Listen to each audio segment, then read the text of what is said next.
నమస్తే, welcome to మనం TV. నేను మీ పవన్ బెస్వాడ. మనమంతా డైనోసార్స్ గురించి మాత్రమే ఎక్కువగా విన్నాం. కానీ డైనోసార్స్ కంటే ముందుగా జీవించిన ఎన్నో వింత జీవులు ఉన్నాయన్న విషయం మనకి ఇప్పుడిప్పుడే తెలుస్తోంది.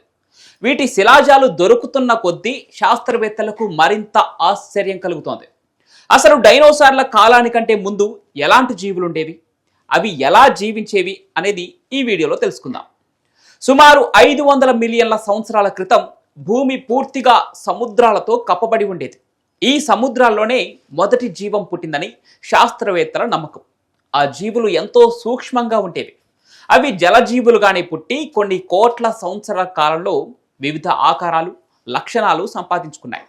అయితే వీటిలో కొన్ని జీవులు మనం ఊహించలేని వింత ఆకారాల్లో ఉండేవి. సుమారు 505 మిలియన్ల సంవత్సరాల క్రితం జీవించిన జీవి, దీని ఫాజిల్ మొట్టమొదటగా 1977లో కెనడాలోని బర్గెస్ షేల్ అనే ప్రదేశంలో కనిపించింది. ఇది చిన్న పురుగు వంటి జీవి. దీని శరీరంపై 2 వరుసల కాళ్ళు ఉండేవి. మొదట దీన్ని చూసిన శాస్త్రవేత్తలు అసలు ఏది తల ఏది తోక అనేది కూడా అర్థం చేసుకోలేకపోయారు పాపం. ఇది చీకటి సముద్రపు అడుగుల్లో జీవించేది. దాని చిన్న శరీర నిర్మాణం దాని కాలంలో జరిగిన ఎవరూ ఊహించని శరీర రూపాలలో పరిణామాన్ని సూచించింది. ఆ తర్వాత కనుగొన్న జీవి అనోమాలోకారిస్. ఇది సుమారు 510 మిలియన్ల సంవత్సరాల క్రితం సముద్రాలలో జీవించింది.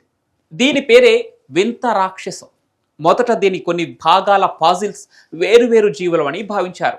కానీ ఆ తర్వాత అవన్నీ ఒకటేనని తేలింది. దీని శరీర నిర్మాణం ఒక రోబోట్ లాగా ఉంటుంది. పెద్ద కళ్ళు, 2 భారీ పంజాలు, శరీరం అంతా కదిలే మడమలతో నిండిన ఈ జీవి తన కాలంలో భయంకరమైన మాంసాహారి.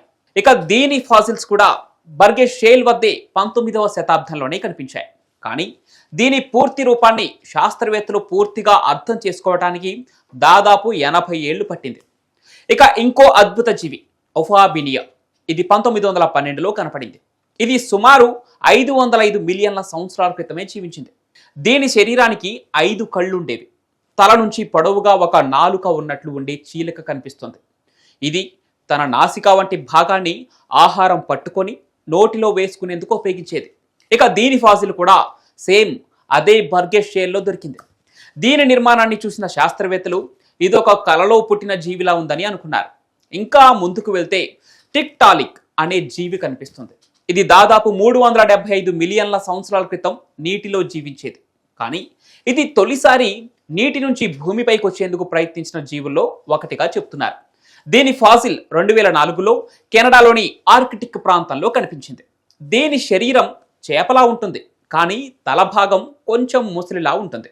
దీనికి కాళ్ళు లేకపోయినా శక్తివంతమైన ఫిన్నులు ఉండేవి. వాటితోనే వేగంగా నేలపై కదలగలిగేది. ఇక భూమిపై తిరిగే ప్రాణుల వంశంలో ఇది తొలి మైలురాయి అని చెప్పుకోవచ్చు. భూమిపై మహాక్రూరంగా తిరిగిన ఇంకొక జీవి డంక్లియోస్టిస్. ఇది సుమారు 360 మిలియన్ల సంవత్సరాల క్రితం జీవించిన సముద్రపు జీవి. ఇది ఒక చేప, కానీ మామూలు చేప కాదు. దాని బాహ్య చర్మం పూర్తిగా శిలాజంతో కప్పబడి ఉండేది. ఇది దాని సమయంలో సముద్రాల్లో అత్యంత భయంకరమైన జీవి. దీని నోటిలోని దంతాలు గట్టిగా ఉండేవి.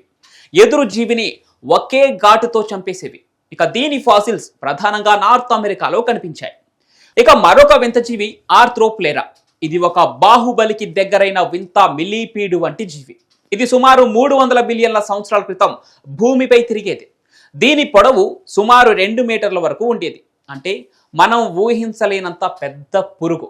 ఇది తినే ఆహారంగా మొక్కలు, కాయలు, ఆకులు మాత్రమే ఉండేవి. ఇక దీని ఫాసిల్స్ ముఖ్యంగా యూరోప్లోని పాత బొగ్గు గనుల్లో కనిపించాయి. అప్పుడు భూమి ఆక్సిజన్ స్థాయిలు ఎక్కువగా ఉండేవి.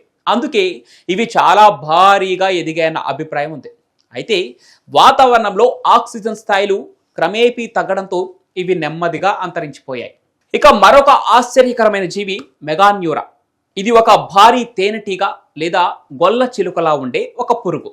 దీని రెక్కల విస్తీర్ణం సుమారు 65 సెంటీమీటర్ల వరకు ఉంటాయి. ఇది ఇప్పుడు మనం చూసే పతంగుల కంటే 10 రెట్లు పెద్దది. దీని ఫాజిల్ ఫ్రాన్స్లోని 1880లలో కనబడింది. ఇది కూడా ఆక్సిజన్ సమృద్ధిగా ఉన్న కాలంలో జీవించిన ఒక జీవి. ఇక వాతావరణంలో మార్పులు రావడంతో ఇది కూడా ఆహార క్రమంలో మార్పులు తట్టుకోలేక మాయమైపోయింది. ఇలాంటి జీవులన్నిటికీ కీలకంగా ఉన్న విషయం ఏమిటంటే ఇవి ప్రతి దశలోనూ భూ వాతావరణానికి జీవన పరిస్థితులకు తగ్గట్లుగా అభివృద్ధి చెందాయి. కానీ ప్రకృతి మారినప్పుడు కొన్ని జీవులు తమను మార్చుకోలేక నెమ్మదిగా అంతరించిపోయాయి. వాటి అవశేషాలే శిలలుగా మిగిలాయి. ఇవే శాస్త్రవేత్తలకు భూమి చరిత్రను చెప్పే పాఠాలు. ఫాజిల్స్ ఒక్కొక్కటి ఒక ఊహించలేని కాలపు దృశ్యాన్ని చూపిస్తున్నాయి. వాటి శరీర నిర్మాణం, వాటి ఉనికి, అవి అంతరించిపోయిన విధానం ఇవన్నీ మానవ చరిత్ర కంటే ఎంతో ఎక్కువ. డైనోసార్స్ కథ గొప్పది అయినా వాటి కంటే ముందు జీవించిన ఈ జీవుల కథ భూమి శాశ్వతతను తెలియజేసే ఒక గొప్ప అధ్యాయమే కదూ. ఇక భవిష్యత్తులో ఇలాంటి జీవుల చరిత్ర ఒక గొప్ప బోధనగా మారుతుంది. నిన్నటి జీవుల కథ తెలుసుకుంటే రేపటి జీవానికి దారి కనిపిస్తుంది. అందుకే డైనోసార్స్ కంటే ముందే భూమిపై జీవించిన ఈ వింత జీవులను మనం మర్చిపోకూడదు. మరి డైనోసార్స్ కంటే ముందు జీవించిన ఈ జీవుల గురించి తెలుసుకున్న తర్వాత మీకేమనిపించిందో కామెంట్ల రూపంలో తెలియజేయండి. ఇక ఈ వీడియో నచ్చితే లైక్ చేసి షేర్ చేయండి. ఇలాంటి మరెన్నో ఇంట్రెస్టింగ్ వీడియోస్ కోసం మనం టీవీని సబ్స్క్రైబ్ చేసుకోండి.